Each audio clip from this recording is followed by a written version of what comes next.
আমার পুরো সাংবাদিকতার ক্যারিয়ারে আমি জীবনে একবার মনে হয় এই পুলিশের পক্ষে নিউজ করেছি। সেটা হচ্ছে এই যে ঈদ গেল, এই ঈদের মধ্যে পুলিশের পক্ষে একটা নিউজ করেছিলাম, ব্যাপক তেল টেল দিয়েই করেছিলাম। কারণ হচ্ছে পুলিশকে একটু একটু তেল দিয়ে তৈলাক্ত করে তারপরে ভালো একটা পজিশনে আনার জন্য।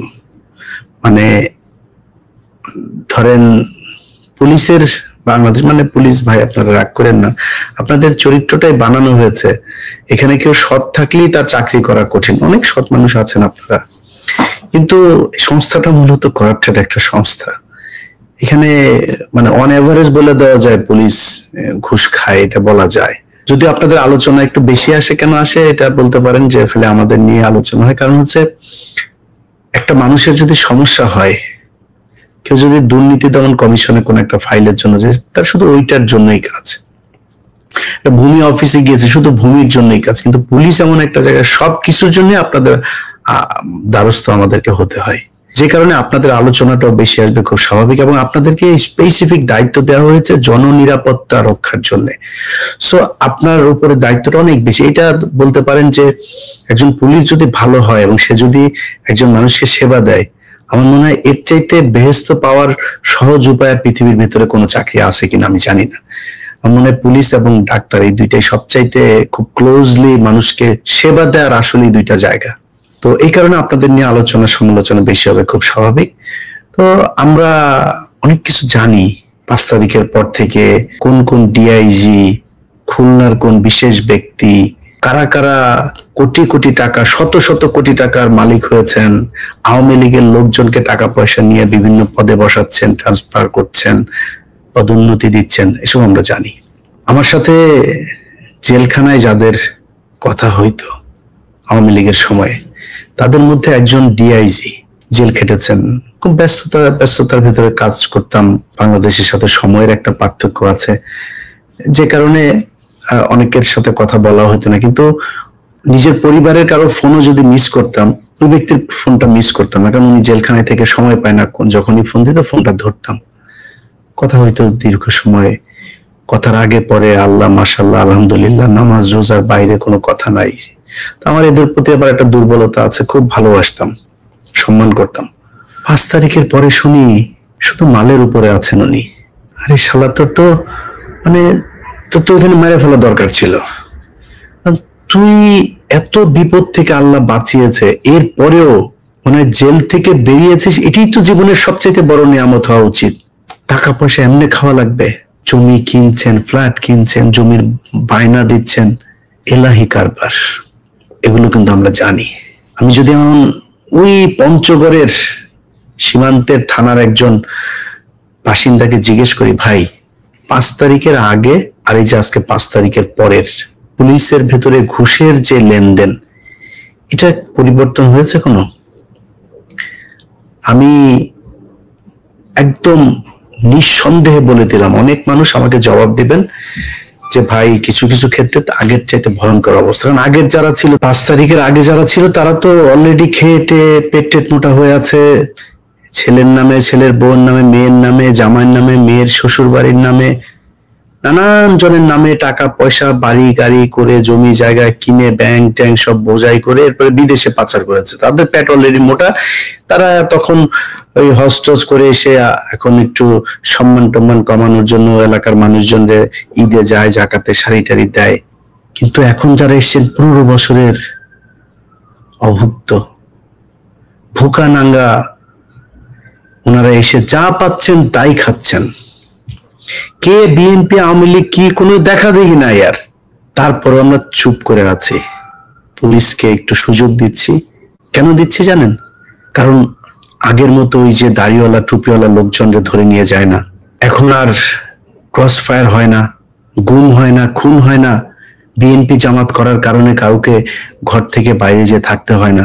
এই কারণে চুপ আছে। এবং এই ভারতীয় আধিপত্যবাদ যেটা আর আওয়ামী লীগ, এদের বিরুদ্ধে আপনারা কাজ করবেন। এই স্বপ্ন থেকে আপনাদের অনেক কিছুকে আমরা, কারণ রাতারাতি তো সম্ভব না। আমি যদি এখন বলি যে সব ঘুষ মুক্ত হয়ে যাবে, কোনো জায়গায় হবে না, শুধু পুলিশ হবে, এটা মনে করার কোনো কারণ নেই। দেশটাই দুর্নীতি দিয়ে ছেয়ে গিয়েছে। এটা সেই শেখ মুজিবের হাত ধরে এই দেশে ঢুকেছে, এখনো আছেই। কিন্তু আমরা যেটা চাই সেই জায়গাটা কি ঠিক আছে? আপনাদেরকে যে এত কিছু ছাড় দেওয়া হবে, কেন ছাড় দেওয়া হবে? বাউফল থানার ওসি, সেই বাউফল থানার ওসিরে আমি একদম তার প্রমাণ সব সহ সেখানে নিউজ গেল। গরু চুরি করাচ্ছে সে মানুষে দিয়া। খোঁজদিন এলাকায় যায়, আইজিপি পর্যন্ত তার সেই নিউজ আমি পাঠালাম। সে ওসি চ্যালেঞ্জ করে, এলাকার মানুষের কাছে চ্যালেঞ্জ করে, তারে নাকি স্বরাষ্ট্র উপদেষ্টাও নাকি তারে বাউফল থানা থেকে সরাইতে পারবে, সে নাকি এত বড় পাওয়ার নিয়ে আছে। তো সে ওসির এখন পর্যন্ত সরানো হয় নাই, কিচ্ছু বলি নাই।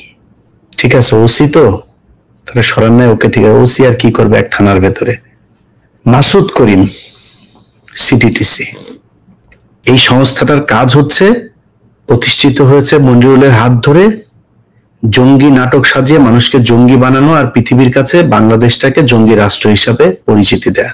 সে মাসুদ করিমকে এনে 5 তারিখের পরে বসানো হলো সিটিটিসি। বেশ কয়েকদিন বলেছে এই মাসুদ করিমের নাম, আজকে হাতে ধরায় তারপরে বলে দেই মাসুদ করিম কে, সেটা আপনারা দেখেন একটু। 3APBN খুলনা, এই যে এই পেজে, এই পেজটা হচ্ছে মাসুদ করিম এই 24-এর যে আন্দোলনের আগেও সে ওইখানে ছিল। 24-এর আগস্টে জুলাইতে আন্দোলন না, এই মে পর্যন্ত আওয়ামী লীগের বিভিন্ন প্রোগ্রামে ওর আব্বা শেখ মুজিবের প্রতিকৃতিতে ফুল দিতে গিয়েছেন আমার ট্যাক্সের টাকায় চলা ইউনিফর্ম পরে। সেই ব্যক্তি আজকে এসে নিজেকে ডিপ্রাইভড দাবি করেছে, বঞ্চিত দাবি করে তারপরে তিনি সিটিডিসির মতো একটা সংস্থার প্রধান হয়ে তিনি বসে গিয়েছেন। এখন যে ভালো হয়ে গিয়েছেন সেটাও না। প্রথম ওরিয়েন্টেশনে মাসুদ করিম তার অফিসারদেরকে বলেছেন যে এটা মনিরুল স্যারের নিজের হাতে গড়া একটা প্রতিষ্ঠান, আমাদের এর সুনাম ক্ষুণ্ণ রাখতে হবে। সেই সুনাম ক্ষুণ্ণ রাখতে গিয়ে তিনি কি করছেন, একজন অফিসার, তিনি তাকে আমি পাঠিয়েছিলাম ওই আওয়ামী লীগের বিভিন্ন পেজে, তারপর ওই যে হোয়াটসঅ্যাপ গ্রুপগুলোর ভেতরে তারা ওই যে নাশকতার যে পরিকল্পনা করছে এরকম কয়েকজনের নাম্বার সহ আমি একটা ভিডিও পাঠিয়েছি। আমি বললাম ভাই এটা একটু দেখেন। তারা চেয়েছিল একটা অভিযান চালাতে এই নাম্বারগুলো ধরে ধরে তাদেরকে ধরার জন্য, দেশেই আছে তারা। মাসুদ করিমের কাছে যখন পারমিশন আনতে গিয়েছে, মাসুদ করিম তাকে বলেছেন যে ছাত্রলীগ ধরা আমাদের কাজ না, উনি শুধু জঙ্গি ধরবেন, বাংলাদেশে প্রচুর জঙ্গি ধরবেন উনি। সে জঙ্গি ধরতে গিয়ে এই গতকালকে উত্তরা থেকে 3-4টা বাচ্চা ছেলেকে ধরে এনেছে, নিরীহ একদম ইনোসেন্ট ছেলে পেলে, মেধাবী ছেলে পেলে, তাদেরকে ধরে এনেছে।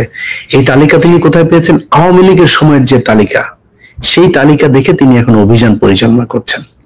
সেই মাসুদ করিম আপনার শেখ মুজিবের জন্মদিন 15ই আগস্ট, শেখ মুজিবের স্বদেশ প্রত্যাবর্তন দিবস থেকে শুরু করে মুসলমানি দিবস, সব দিবসে গিয়া তিনি এই ফুল টুল দিয়ে আসতেন।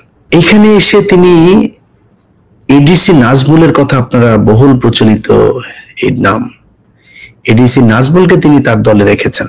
এরকম আরো বেশ কয়েকজন আওয়ামী ঘেঁষাব অফিসারকে এনেছেন, যারা শেখ হাসিনার সময় বিভিন্ন ধরনের জঙ্গি নাটক সাজানোর ওস্তাদ, এদেরকে তিনি দলে এনেছেন, তাদেরকে নিয়ে এই কাজগুলো করছেন।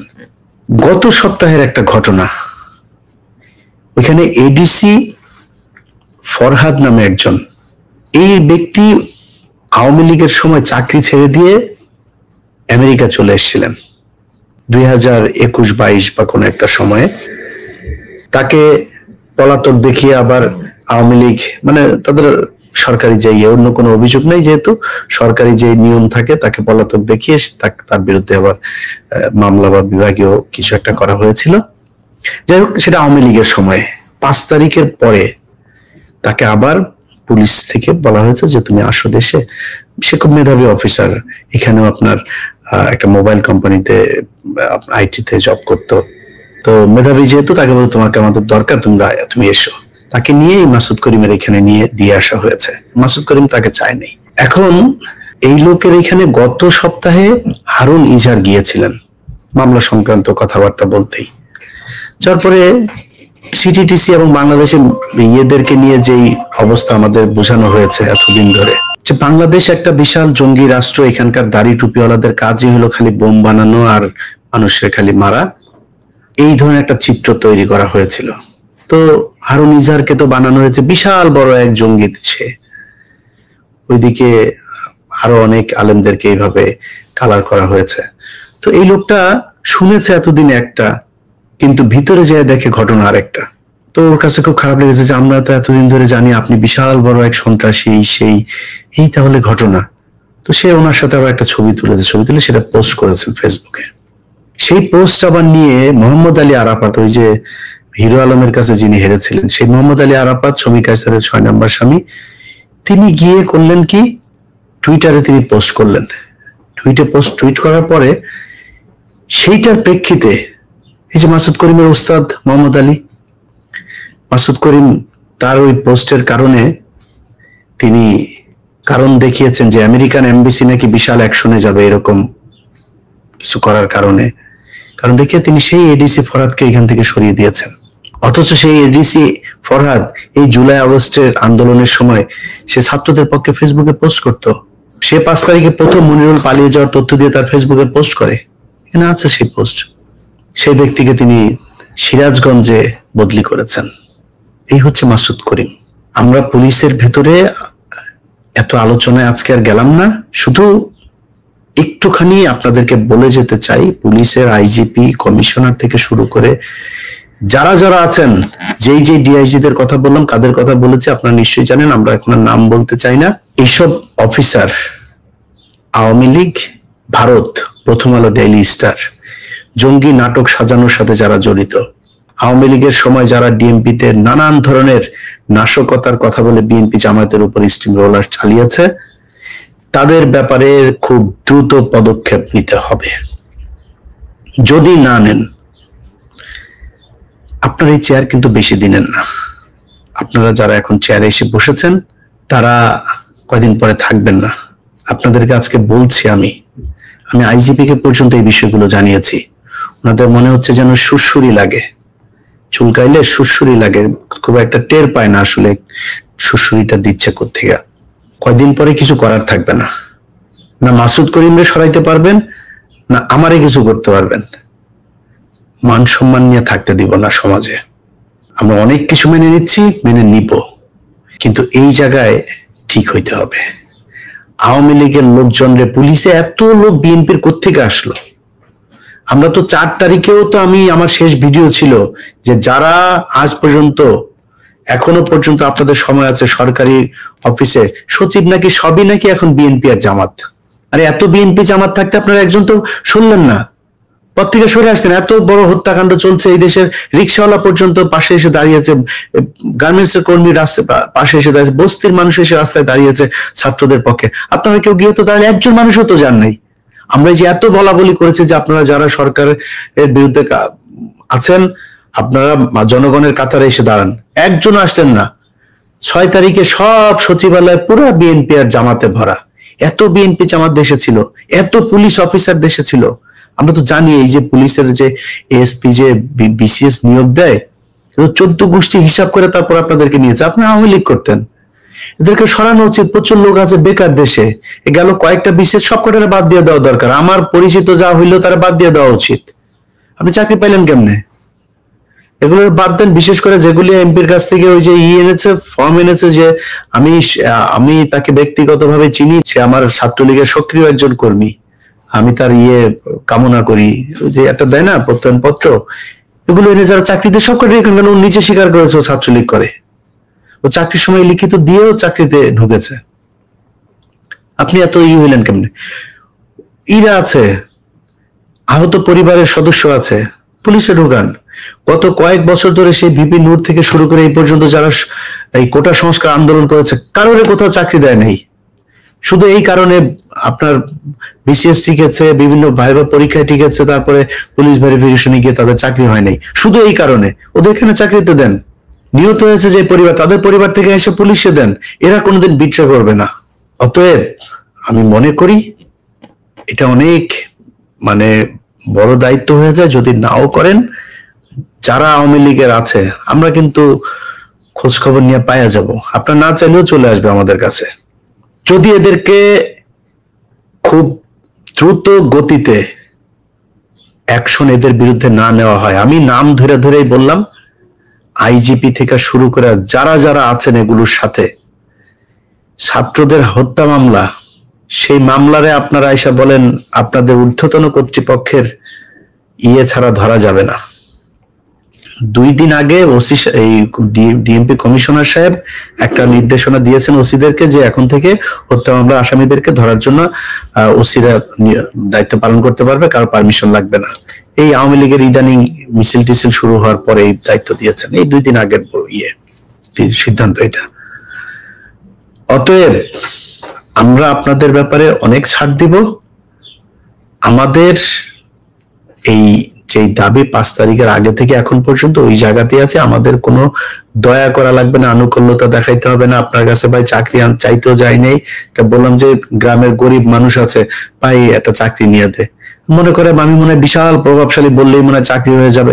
আমি তো এই ধান্দাবাজি করি না, কিন্তু মানুষের উপকার করা দরকার। তারপর আপনাদের কাছে যাই না যে ভাই ওর একটা চাকরি নিয়ে দেন। কিন্তু আপনারা ক্রিম খাবেন, টাকা পয়সা জমাবেন, আওয়ামী লীগের লোকজন নিয়ে ঘর সংসার করবেন, কিছুই বলবেন, এটা মনে করার কোনো কারণ নেই। পুলিশে যখন ধরা শুরু করবো না, চোখে মুখে অন্ধকার দেখবেন। ভালোই ভালোই আওয়ামী লীগের হত্যা মামলার আসামি যেগুলো আছে এগুলো ধরেন। আইন মন্ত্রণালয় গতকালকে আইন পাশ করেছে, আইন মন্ত্রণালয়েও হত্যা মামলার আসামিরা তাদের এই মামলা থেকে তাদের নাম প্রত্যাহারের আবেদন করতে পারবে। আসিফ নজরুল গতকালকে নিয়ম করেছে। পুলিশকে বলবো, যদি নাকি আপনার এলাকার আওয়ামী লীগের এই লোকজন